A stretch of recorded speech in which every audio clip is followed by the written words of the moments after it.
কাল আমরা দুজনে কালী ঠাকুর দেখতে গিয়েছিলাম। বিকেলবেলায় দুজনে বেরিয়ে পড়েছিলাম কালী ঠাকুর দেখতে যাওয়ার উদ্দেশ্যে। দুর্গাচকের দিকে গিয়েছিলাম। তো তোমাদের একটা কথা বলি, বেশ কিছুদিন ধরে আমি মিনি ব্লগ দিতে পারছি না, তার কারণ আমার সময় হয়ে উঠছে না, আর এদিকে মিনি ব্লগ করলেও এডিট করা হচ্ছে না। আর এডিট করতে অনেকটা সময় লাগে। এডিট যারা করে তারা বুঝতে পারবে হয়তো। আর আমার সব ভিডিওর এডিট আমিই করি, তাই ছোট হোক বা বড় অনেকটা সময় লাগে। তো যাই হোক, আমরা আজকে কালী ঠাকুর দেখতে গিয়েছিলাম। আর এই প্যান্ডেলটা দেখো, এই প্যান্ডেলটাও মোটামুটি ভালোই হয়েছে। আর এদিকে লাইট দিয়ে ফুল ফুল করেছে। এদিকে দেখাতে বলছিলাম যে ফুলগুলো দেখাও, খুব সুন্দর লাগছে। আর এদিকে গণেশ ঠাকুর, আমি গনু দাদা বলি।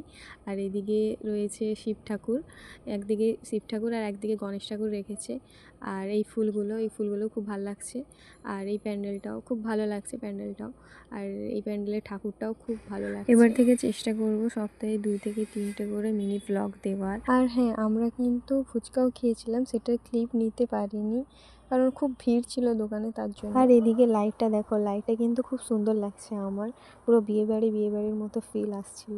তারপর লাস্ট একটা ঠাকুর দেখে বাড়ি গেছিলাম। তার মাঝখানে অনেকগুলো ঠাকুর দেখেছি, কিন্তু সেগুলোর ক্লিপ নেওয়া হয়নি। তারপর বাড়ি আসার সময় বিরিয়ানি কিনেছিলাম, সেটাই আমি আর বোন মিলে খাচ্ছি। আজকে এই পর্যন্তই, টাটা।